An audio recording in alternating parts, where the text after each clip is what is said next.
All right, good morning, everyone. Welcome. If you think about it, 80 years ago tomorrow, the massive naval operation was leaving port to begin clearing mines for D-Day, and the embarkation was already underway. So now that we're underway, we've got a great panel today. The War Up to D-Day, a panel with our featured historians. Chairing this will be our own Dr. Nick Mueller. For those that don't know Nick, he's the president and CEO emeritus. Along with Stephen Ambrose, he founded the institution, the National D-Day Museum, that has since then grown into the World War II Museum.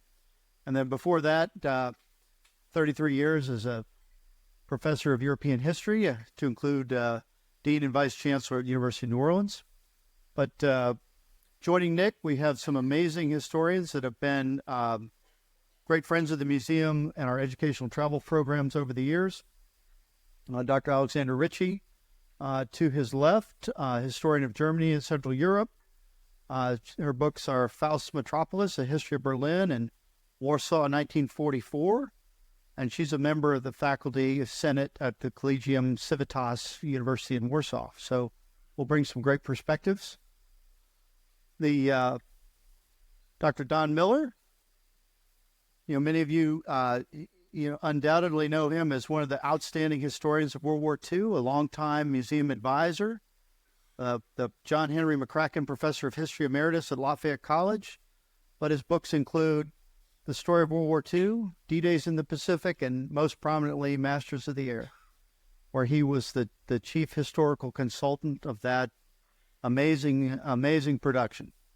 And so, great opportunity today.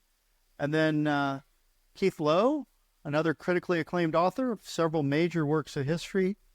For those of the pre-tour, Inferno 1943, The Bombing of Hamburg, Savage Continent, The Wave of Violence at the End of World War II in Europe, Fear and Freedom, The Long-Term Consequences of the War, and finally, Prisoners of History. So an amazing body of work. And then last but not least, Dr. John McManus. He's the Curator's Distinguished Professor of U.S. Military History at the Missouri University of Science and Technology, a mouthful. But he's also a leading military historian in the United States with 14 books to his credit. And I should note, a tour at the U.S. Naval Academy as well. A number of D-Day books, the First Division. He's completed his Pacific War trilogy. Again, an amazing collection of historians here. And with that, Nick, without further eloquence, we're going to turn it over to you to explore the war before D-Day. Great. And thank you all, and welcome to everybody here for what's going to be a great cruise. Seen a few friends from former tours and cruises. Raise your hands if you're here and we're here in any of our other tours or cruises. So we got a good sprinkling out there. So talk to people who've been got their hands up because they know what's going on. And the rest of you will be old friends very soon. So thank you very much. So the topic today is just to kind of give you a teaser, run up to Overlord from the beginning of the war, and it started for different countries at different times. And we want to kind of set the stage as everybody's going to speak about 5-7 minutes around perhaps the topics that they will focus on in their own presentations. So giving you the setting the stage for the high stakes invasion and Operation Overlord on June 6, 1944. I think everybody in this room knows enough about World War II to know that the Germans and the Japanese, really had everything going their way for the first few years of the war. And they're on the run everywhere, and the Allies are on their back foot trying to survive and stay in the war. And there's a lot of uncertainty leading up to D-Day about when the war might turn in our favor. So for us, the war really began at Pearl Harbor, as you know, but for Poland and the people in Central and Eastern Europe started a little bit earlier. So I'm going to turn to Alex and ask her to give us kind of an update of those few years there, beginning in 1939-40. Thank you so much, Nick, and again, welcome to everybody. I recognize lots and lots of you who've traveled with me already in Central and Eastern Europe and Germany, so welcome back. And for those who haven't, I hope to join you one of these days in one of those tours as well. And so I'm going to talk about that part of the world now.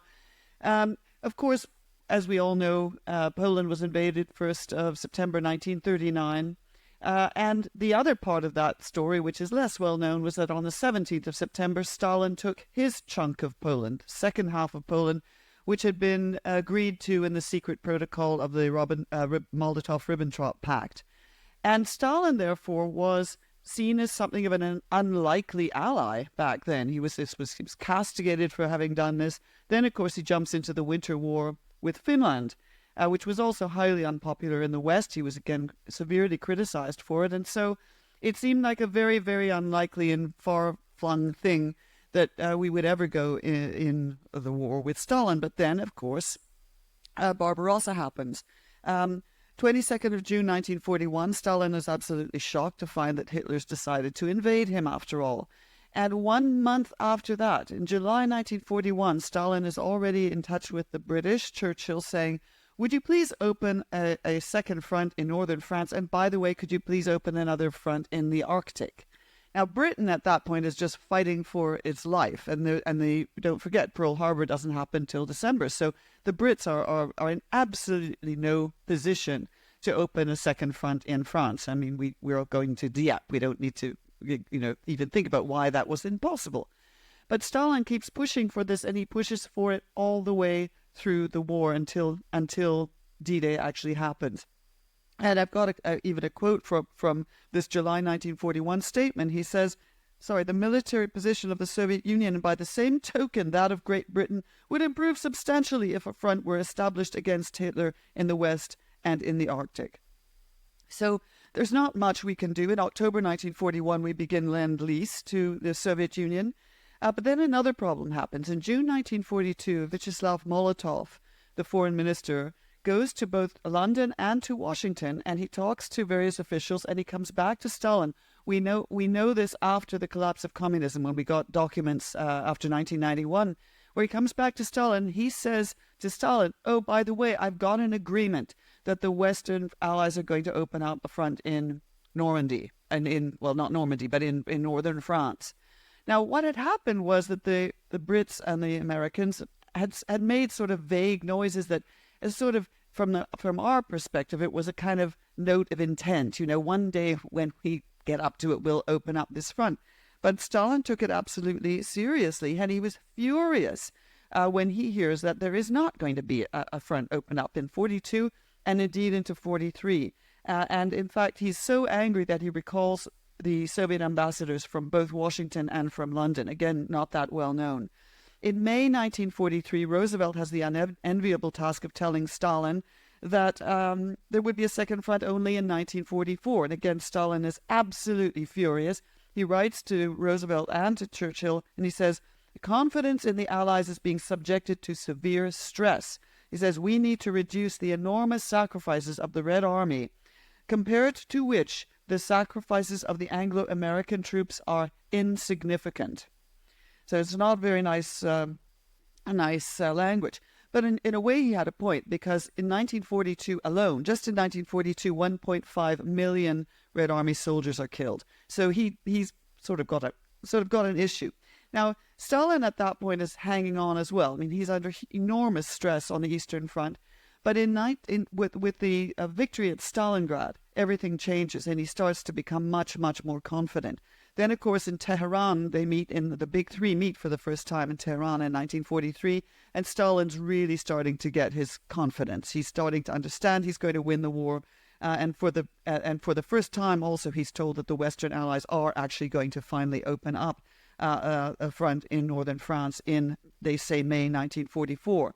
And Stalin says at Tehran, in order to support this new offensive, the Soviet forces will launch an offensive at about the same time. He isn't specific, but we now know that he's going to do this as well.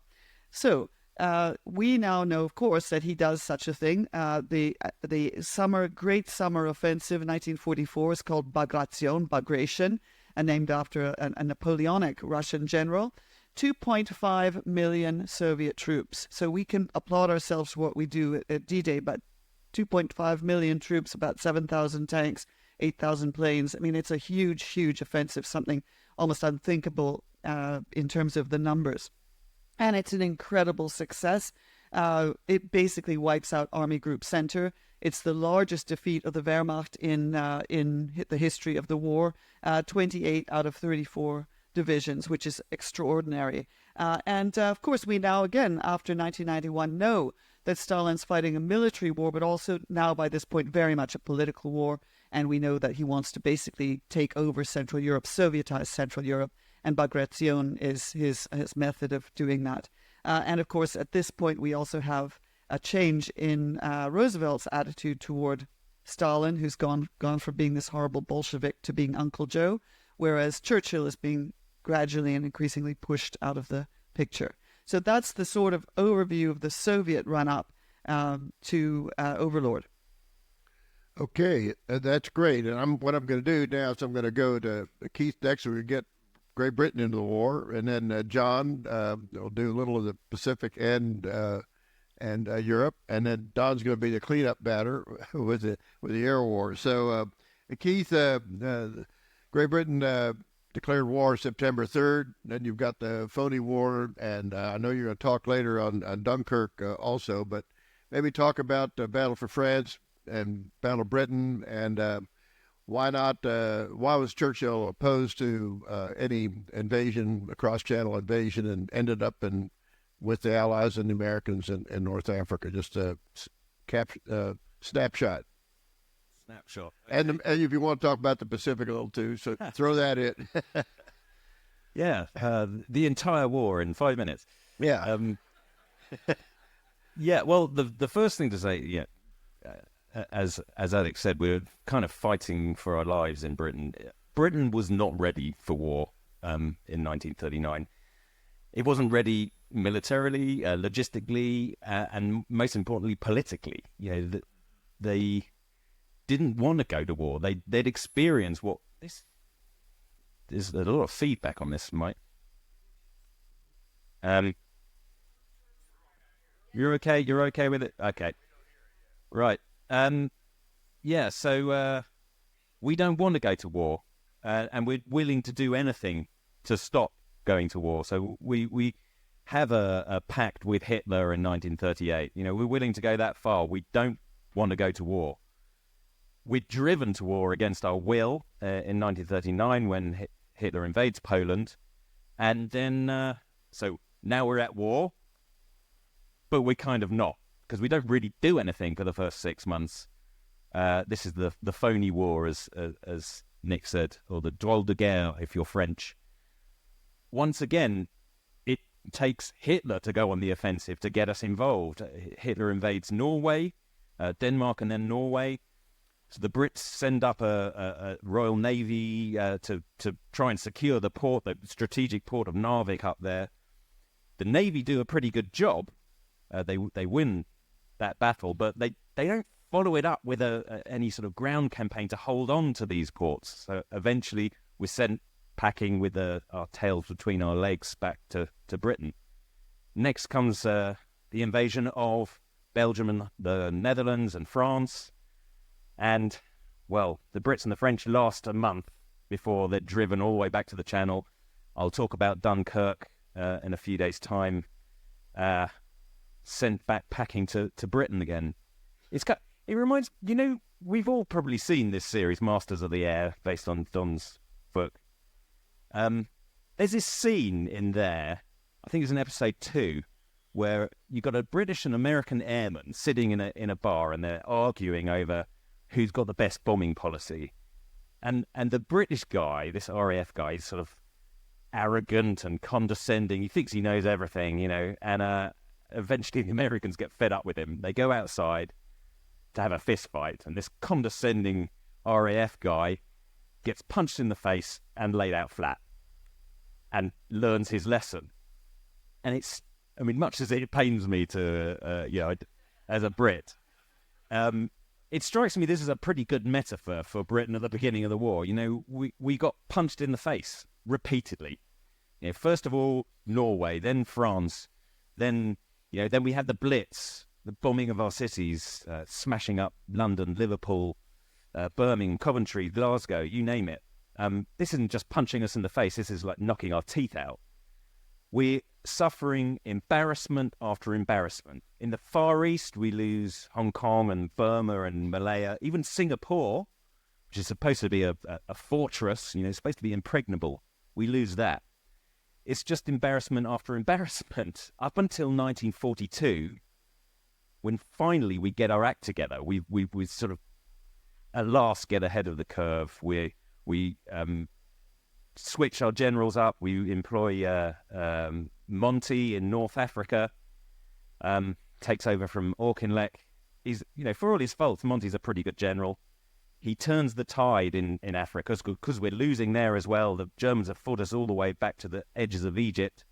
He turns the tide at El Alamein. And this is famously what Churchill said was the end of the beginning. And the beginning is a disaster, but this is the end of it. Defeat after defeat after defeat, slowly now it becomes victory after victory. And the reasons for this, well, we learn our lessons for a start. We become better equipped, we become a bit more savvy, less arrogant about, we don't think we're going to be automatically going to be winning stuff. But we got the Americans on board now, and that makes the world of difference. We've got proper supply coming in. We've got an ally standing by the side of us who's bringing new energy to things. The first thing that happens, Operation Torch, invading Tunisia. That's a great invasion. It works. Then we go into Sicily, side by side with the Americans, working together. Then into Italy. It's slow progress, but we're beginning to win. And all of these different landings on different beaches teach us lessons that are going to be the lessons that we are taking into D-Day, where the relationship with the Americans finally bears proper fruit, and we work really well together in this fantastic endeavor. So the general overview is reluctance, a little bit of hubris, some incompetence, learning our lessons, the turning of the tide, and then this great partnership which takes us through from D-Day to the end of the war. That's great, and reminded me getting punched in the face all the time is Mike Tyson said, everybody's got a plan till you get punched in the face, and what you're saying is Great Britain didn't even have a plan, and neither do we when we got punched at Pearl Harbor. So why don't, John, you kind of pick us up? Why most of the fighting after Pearl Harbor is in the Pacific, but we had a Germany first strategy, and then the whole issue about cross-channel and ending up in North Africa. Talk about all of that. Sure. Yeah, so the American War from 1941 to 44 in 5 minutes. Well, George Marshall, when he was an instructor at the infantry school at what was then Fort Benning in Columbus, Georgia, one of the ways he liked to test his officers is he would say, all right, you got 5 minutes, explain and discuss the Civil War. Go. So I know how they felt now, so bear with me. So 1941 to 44 and beyond, I would say the United States is fighting and leading global operations on a scale that has no other peer on the planet. And I would say even before this, I don't think there's any historical precedent for one country carrying on global operations, leading them on such a scale, and really hasn't happened since. So that's really the challenge for the United States is how do we balance all of these responsibilities and having to lead the way in these operations when we ourselves are not prepared? Very similar to Britain in 1939, of course, I'm sure as you all know, the U.S. is not prepared in 1941 the way it would hope to be. And so really the first thing that has to be hashed out is where does priority go? And of course, Churchill and Roosevelt had famously decided even before Pearl Harbor that we would emphasize Germany first or Europe first on the theory that Hitler was the most dangerous enemy and that really our greatest interests and resources were in Europe. Now, this will be challenged, of course, by the Asia firsters, and Douglas MacArthur really is the best example of this, is saying, well, no, you know what? Japan is the country that attacked us, and our future resources and interests and everything else are going to be in Asia and the Pacific area. So this has to be kind of balanced by American policymakers. But as Nick indicated, when we really look at the actual fighting, for the first 6 months to 1 year of the war, most of the American fighting does take place somewhere in the Pacific or Pacific theater. And I would say, most famously, of course, in the Philippines, which is the entire nexus of the American war against Japan. There are 2 major campaigns fought there. We lose something in the order of about 1/3 of our casualties in the war against Japan happened there. The first campaign is a disaster in 1941-2 because of the unpreparedness. And then MacArthur's emphasis ever since is going to be coming back there and liberating the Philippines, and you then have that tension of American policymakers, whether we can do that or not.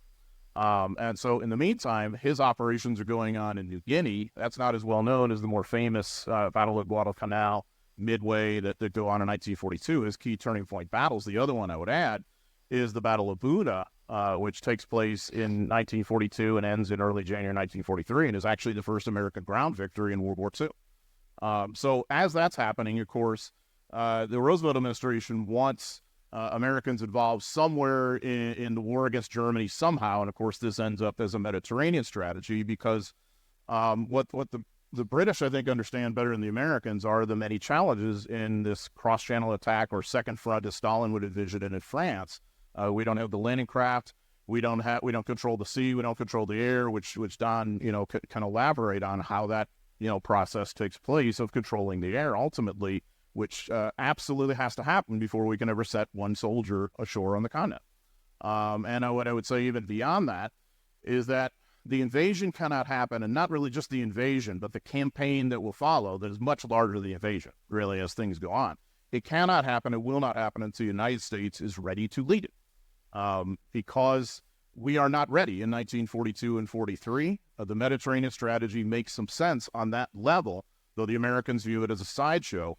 I think the British understand the strategic picture maybe better than do the Americans at that point. And then competing with that is the fact that there's still the Japanese to deal with, and how we're going to apportion resources there, not just for MacArthur, but for Admiral Chester Nimitz in this kind of dual theater setup. And what is often forgotten, Joseph Stilwell and the China-Burma-India theater, which I would say in retrospect is of incredible importance because of the outcome of the war in China, what happens to follow.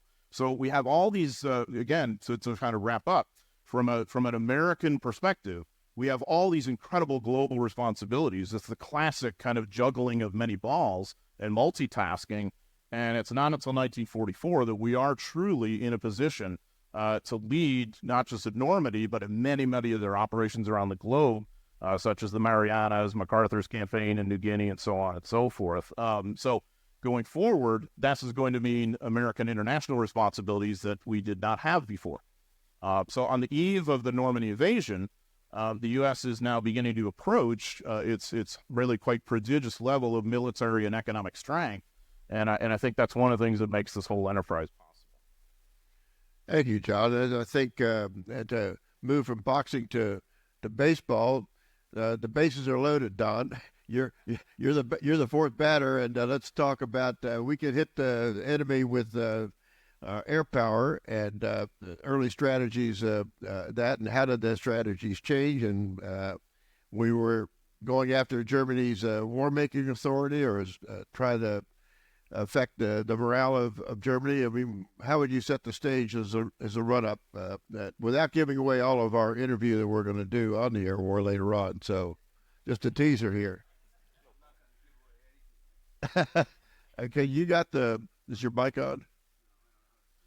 Yes, just flip the sleep.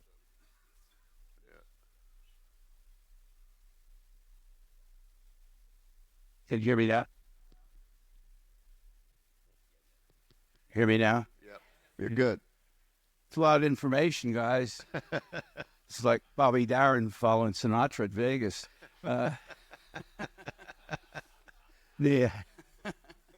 Well, let me just pick up on a couple of points that were already emphasized and elaborate. When do we decide to go in? A lot of vacillation on that point. Churchill's vacillating till the very end, actually. And but at the Casablanca conference in early '43, it's decided by the Anglo-American alliance that there's going to be an invasion. It's probably going to be in May of '44. Got pushed back a month, and that as John has emphasized, in order for the invasion to succeed, for that fleet to get across the channel, you have to have not just air superiority, but air supremacy. And there has to be no Luftwaffe there. And that's a tall order in April of 1943 because the Luftwaffe is still the most powerful air arm in the world, and we're just struggling. I mean, we've just arrived in some force in Europe. We're able at this time to put up about 300 to 400 bombers, which is nothing compared to the 1,200 we were putting up in '44. But the bombing is divided between the British and the Americans, and it was supposed to work like this. What entranced Churchill was an idea that Ira Aker, the American air commander, presented to him of round-the-clock bombing. Churchill just rolled that off his lip, that's a great idea. Americans hit him in the day. We've been doing solely daylight bombing. We can talk about that more news at 11, but... And the British are flying exclusively at night, and so you're hitting Germany 24 hours a day, and the double whammy will soften them up and help to knock out the Luftwaffe. And problem was leadership. Britain has Sir Arthur Harris, Bomber Harris, in command, and he's not into round-the-clock bombing. He's into the type of bombing that's called area bombing, and he wants to do it whenever he wants to do it and wherever he wants to do it. As he put it, my mission is not to destroy German machines or German factories.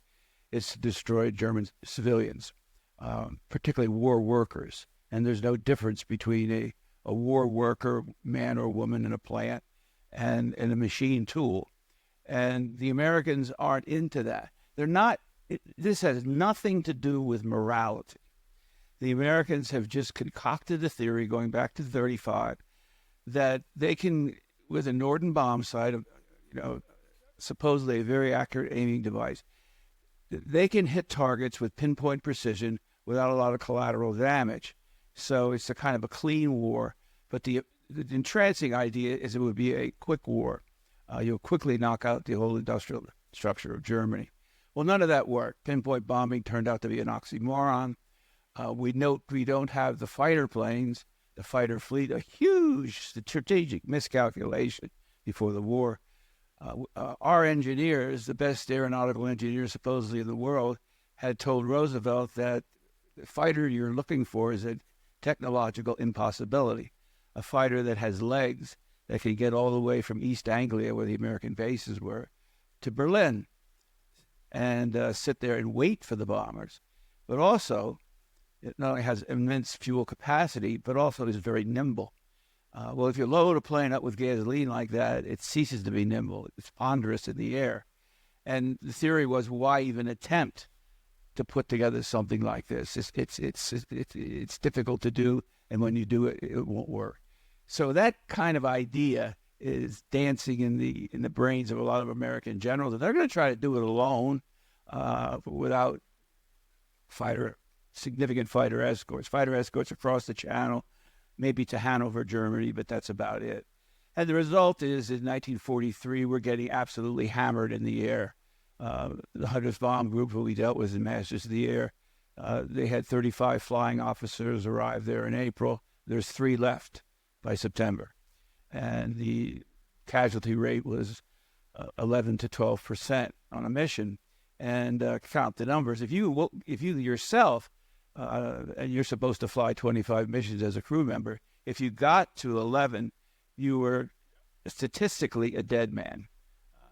So 26,000 American boys are sacrificed, I think, many of them sacrificed, in this idiotic idea that you can take out the entire industrial economy of Germany in a short period of time without escorts. And the story has a happy ending. We start to develop plans are afoot, and in the summer of 43, and the factories get moving, and by December, we're beginning to ship P-51 Mustangs, which are the miracle plane of World War II. And so it's the tactical wing of the 8th Air Force that begins to really carry this struggle. The bombers, though, play an important part because they didn't like this, but they were bait, and they knew it. They were more or less told it. That you fly a gigantic fleet of 900 B-17s and B-24s over Berlin. You know, Berlin being attacked, Hitler, for pride alone, will have to defend his capital. He sends up his fleet, the planes, and they're massacred by the Mustangs. The Germans, not even with their Focke-Wulfs and Messerschmitts, can handle the Mustang. And so there's a long period before D-Day that goes from about February into just on the eve of D-Day, when there's one of the biggest battles of World War II, although it's not seen as a battle in World War II, and it's a fighter fight. And it's a fight to massacre not just the German Air Force, but it's a fighter-killing campaign. You can knock out planes, but Germany's been producing planes in underground factories. The idea here is to kill the pilots. And that pretty much works. I mean, the attritional rate of the Luftwaffe is staggering during the war. 91% of German boys who flew in the Luftwaffe were not just casualties, but they were killed. But through this long attritional camp, so it's air attrition, and we managed to clear the beaches. We're not quite sure. On D-Day itself, several American generals flew a B-17 down to Normandy and gassed it up and waited. And they got there just at the time when the boys hit the beaches, expecting or hoping that the Luftwaffe wouldn't show up, and they didn't. And even up till that point, up to that precipice, there's none of this. And this battle, by the way, between Harris and the Americans continues throughout the war as the British join in with the Americans to wipe out the industrial infrastructure of Germany, only in a different way. You saw that way in Hamburg by killing cities. That was the idea. And the British actually had a group of scientists, 65 scientists, who met regularly and tried to figure out efficient ways to kill cities. With little ingenious ways, like you notice in Berlin. Oh, you see it in Berlin, but you see it in Hamburg too. It's a scorching fire. I compare that to Chicago fire of 1871. When I see pictures of Chicago, then it's scorched prairie. There's no building standing. Well, all those buildings are standing in Hamburg at the end of the Gomorrah, but they're hollowed out. The idea was to drop explosive bombs, blow holes in the buildings, to knock out windows, knock out doors, to create air drafts, and then to drop incendiaries. The explosive bombs would also drive the people to exactly where the Germans want, the British want them. They drive them into their bunkers or into their coal cellars, because if they had stayed at home, they could have taken some of those light incendiaries, picked them up with prongs, put them in sand, and you stop the fire, you staunch the fire almost from the beginning. But that didn't happen.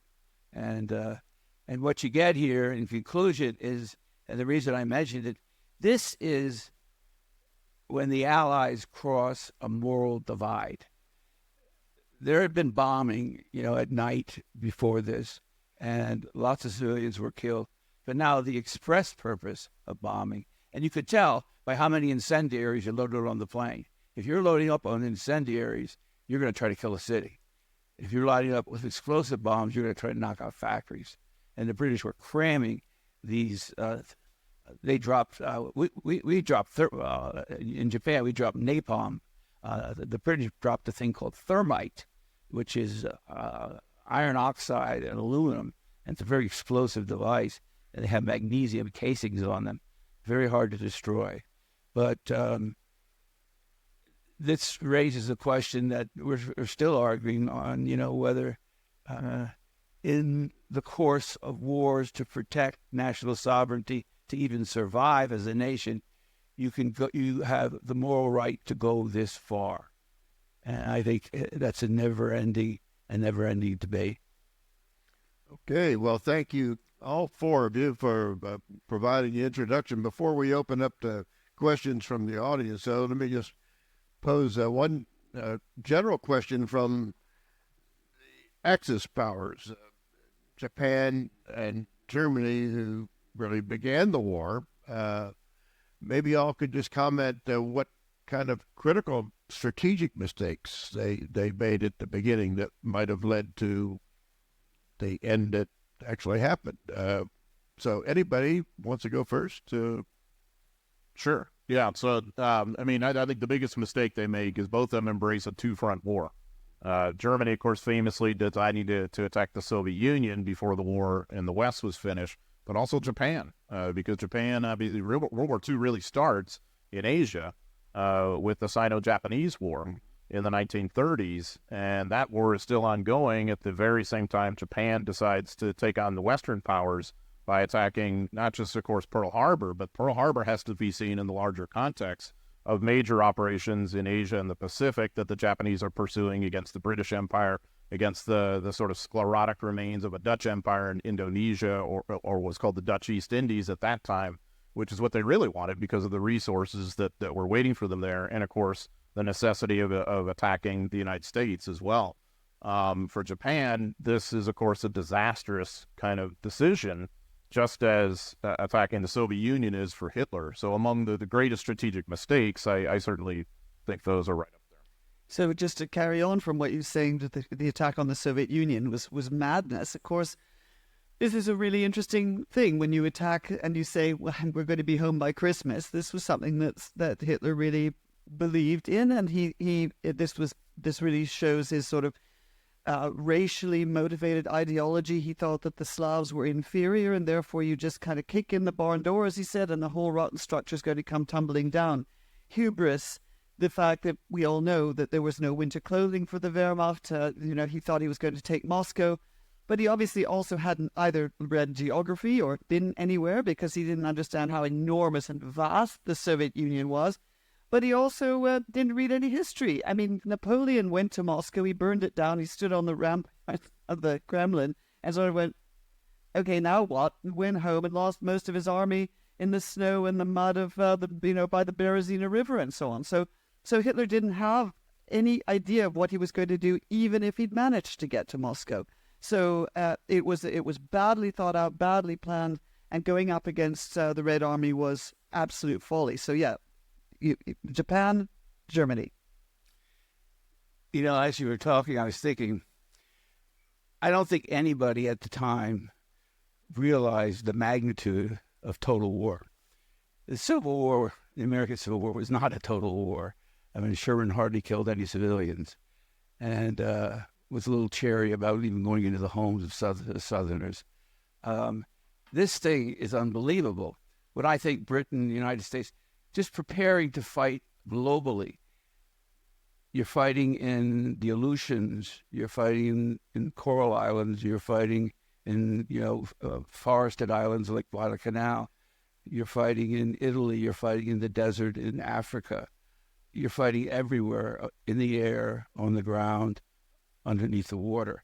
And you have to equip armies for each of these campaigns, different uniforms for every one of them, different medicine, different medical care, different weapons. And to do all that in an extraordinarily short period of time. World War II did not last that long, when you consider the magnitude of the destruction and the ferocity of the fighting. And no one was quite prepared for it. And having invested all that, of course you're going to demand unconditional surrender. And of course you're going to resort to what we would often think are barbaric bombing tactics, because you can't lose a war like that, because you're finished as a nation. Britain was bled white. We were staggered, but managed to survive because we weren't bombed. We weren't in the war. in that sense. It wasn't a people's war, as Churchill called it, which it was in Europe. Yeah. Keith? I concur with everything that's just been said. And Monty said, rule 1 on page 1 of the Book of War is don't march on Moscow. So, he broke rule 1. And then let's remember it's not, it wasn't America that declared war on Germany. It was the other way round. Hitler declared war on America. I mean, what was he thinking?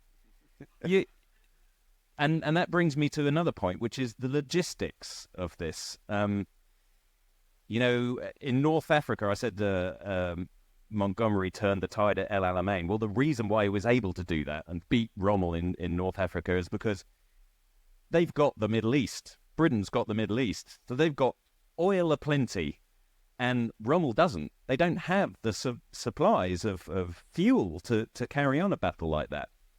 And this was the same all across Europe. They just didn't have the same sort of supplies, which the Allies, with the supplies coming from America.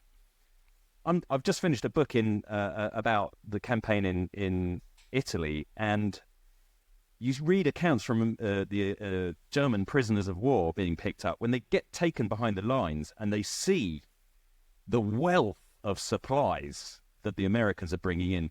They're gobsmacked, and they know then when they see that, we haven't got a hope. We've lost the war.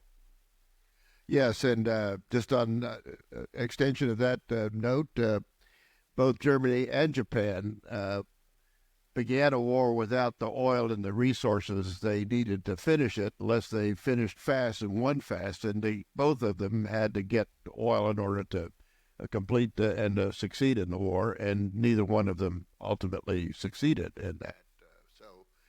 Well, let's just open it up. Jeremy, you're going to out there to field these questions for folks? And yeah, before you yourself, we'll bring the microphones to you. And this is easy because I'll start right here, dead center, folks. I wanted to ask a question about Coventry and the bombing by the Germans.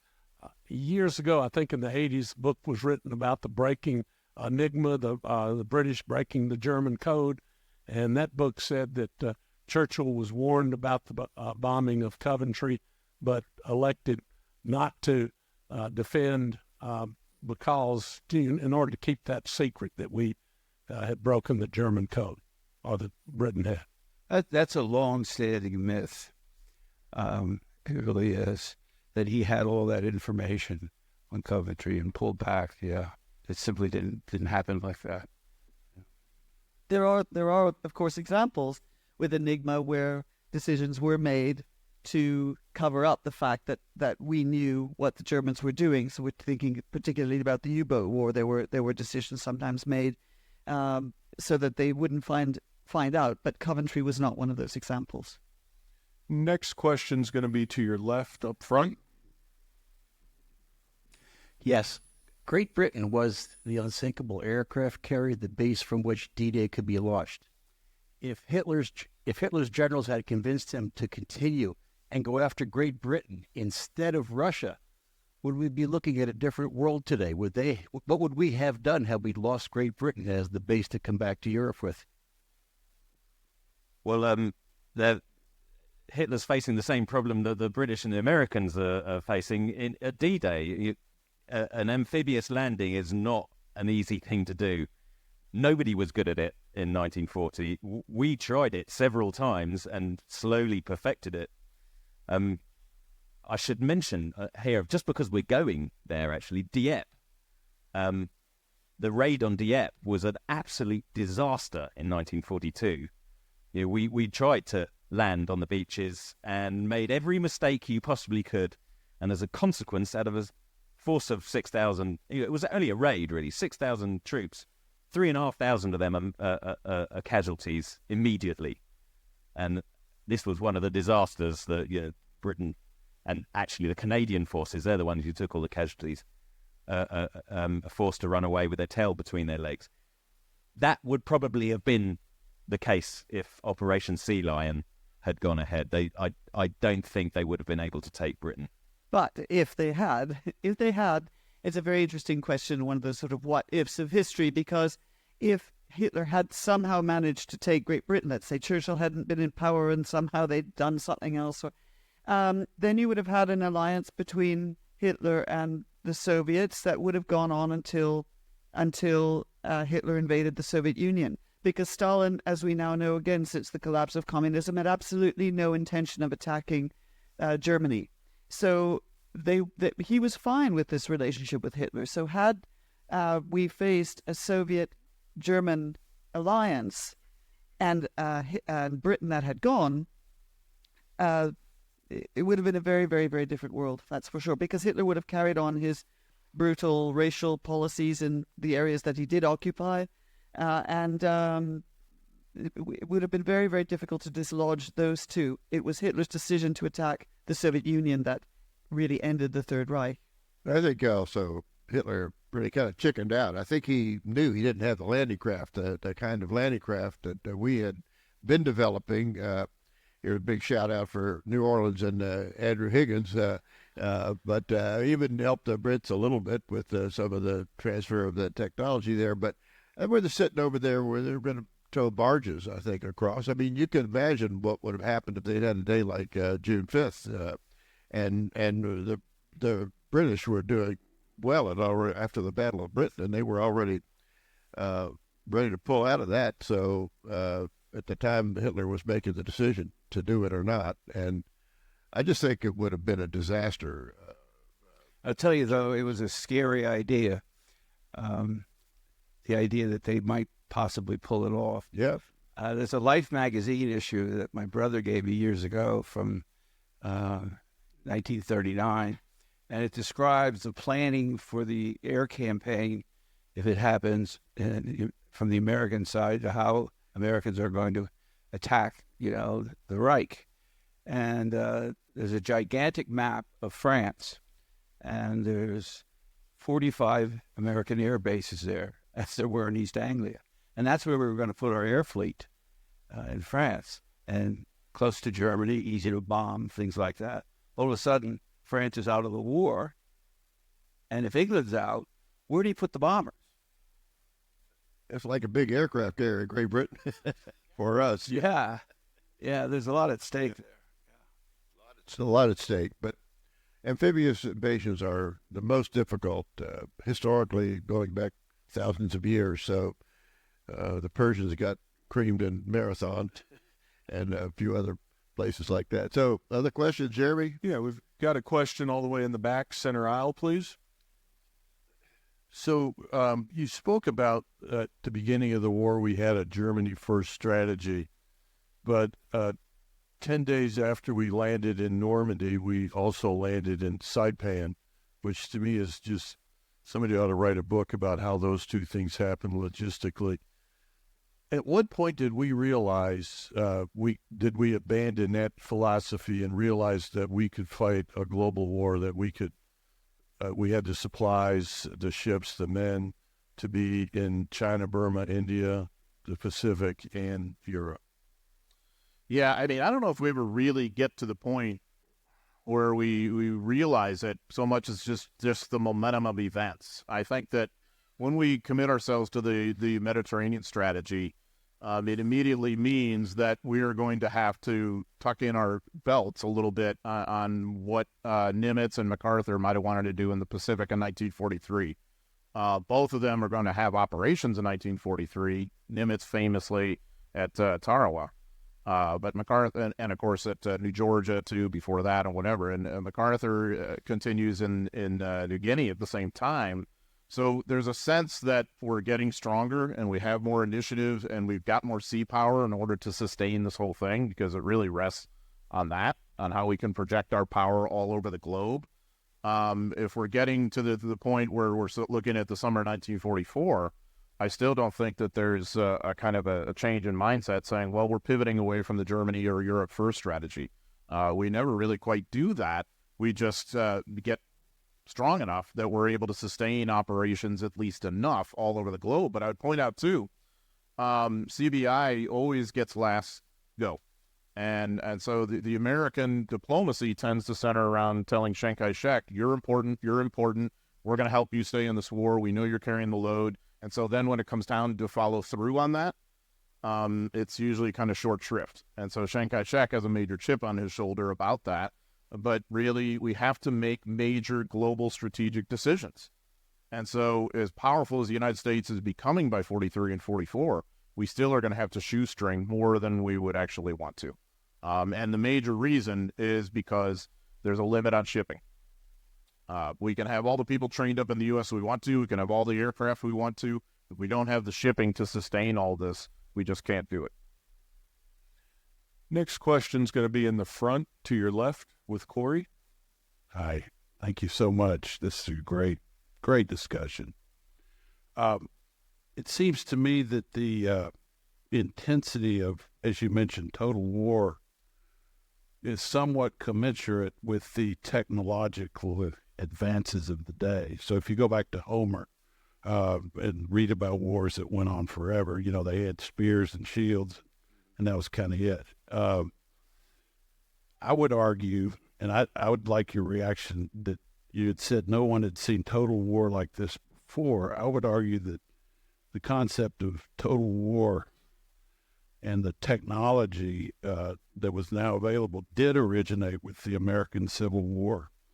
And Sherman didn't have bombers, so, you know, he was not able to flatten the South in that way. But, you know, accounts that I've read and been there at Perryville, at Shiloh, the intensity of that war, I don't think can be matched anywhere else that I've heard. Well, the fighting was intense. I'm doing a 2-volume study of the Civil War through U.S. Grant, and I just finished a chapter on a small battle called the Wilderness. And neither Lee nor Grant ever expected, and they wrote about this, the war to reach this kind of ferocity, where it became visceral, where there was real, you know, hate and desire to hurt and kill. And before they were fighting, you know, to protect something or other, a cause and things like that. The cause is melded into this, but now it becomes personal. And that's what happens in war, because the more men you lose, the more brothers you lose, the more towns you lose, and you're going to elevate it, and you're not likely to surrender. And when you fight an enemy that is losing but won't surrender, you have an incredibly vicious war. And this is what happened to Germany, this is what happened with Japan, and this is what happened with the Confederacy. The Confederacy was done in late 64, absolutely done, especially after what Sheridan did to the Shenandoah Valley. And but the South fights on. And always the casualties in war, do it by months, the worst casualties are at the end. That's true, but I would add something new that happens in World War II, and that is that, for example, Hitler goes into the war in Poland already as a racial war of annihilation. There are categories of human beings that are considered to be totally dispensable, if not to be hunted down and exterminated, which happens after end of 41. And you go into a war with the idea that you're going to racially exterminate people. You're going to use things like the Trail of Tears and the Armenian genocide as your role models, not the American Civil War. It goes a level beyond, where whole groups of people are supposed to be murdered. And you're also following on the violence of Stalin's regime already, which it gives permission for the gulags and all these other things, which Hitler also is very much modeling himself on. So when you go into a war and you exterminate basically groups of people, you agree from the very beginning you're going to have Einsatzgruppen that go into Poland specifically to hunt down certain people and kill them, you're going with a different intent. 27 million Soviet citizens died in the war. And you also have a situation where, Erich von den Bach-Zelewski, there was a plan called the Generalplan Ost. And the Generalplan Ost, Erich von den Bach-Zelewski, who was one of the great SS murderers, actually turns witness for the prosecution at Nuremberg. And he quite calmly stands up and says, well, in the first winter of the war, we Germans planned to murder by starvation about 12 million Soviets. And in the space of 2 years, about 36 million Soviets. There were going to be dead zones that would be created to the east of around, including and to the east of Moscow. Anybody caught giving food or help to any civilian living there would themselves be killed.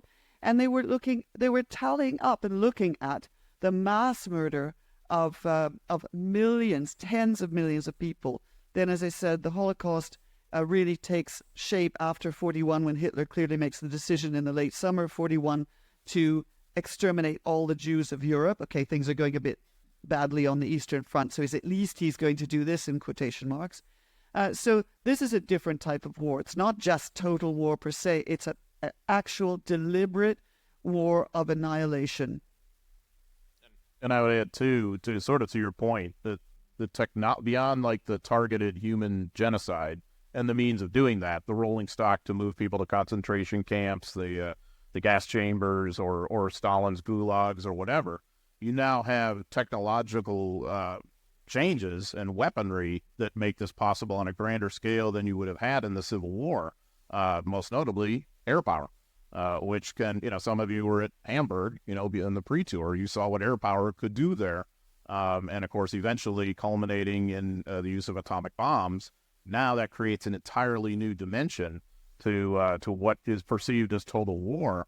As the Civil War at the time certainly has elements of total war, but I don't know that Grant and Sherman could have ever conceived of the fire from the air like you're going to have at Hamburg, or like you're going to have in Tokyo in March 1945 or whatever else. So, yeah, I mean, all of this had sort of evolved to the point where you have these kind of homicidal regimes married up with the technology to make this happen. So in that sense... Can I just add one point, though, that in terms of percentages of deaths, the air war is a few 100,000 people. I don't know the exact figure. Whereas when you're talking about the Holocaust by bullets, where you already have over 1 million people just being shot into pits by guns. I mean, so in other words, it's not just about technology, it's also about ideology. 1 million people civilians were killed by bombs in World War II, 1 million. But, I agree with everything you say. Obviously, we don't have atomic weapons and things in the Civil War, but that's not a racial war. I mean, it's not. I mean, it's a racial war. It is for some. Well, it is, and there are a number of racial massacres, and if you were a black man in a blue uniform and you were fighting against the Greys and you were captured, you were shot, and often, there was an incident, for example, it threw Lincoln and a lot of people off. Nobody knew quite what to do with it. There was a report in Louisiana that a gang of bushwhackers had ambushed a group of black troops, and they crucified them, okay? Stuck them over in crosses and nailed, crucified them, and then beheaded them. And there were witnesses and things like that. Reports came back. The Southern general in charge denied it. But Lincoln vacillated. He didn't want to go there and say that the war had come to this. Because he wants, as he said in his inauguration, let us have peace. But we were bouncing right on the edge there. And black people aren't killed in numbers because they're indispensable. They're workers, they're slaves. Well, that's a difference. Southern women never had to prepare. They weren't trying to exterminate the blacks. They needed them. So it was still a racial war, but to preserve slavery. Jeremy? Nick Mueller, Alex Richie, Don Miller, Keith Lowe, and John McManus. Round of applause, please.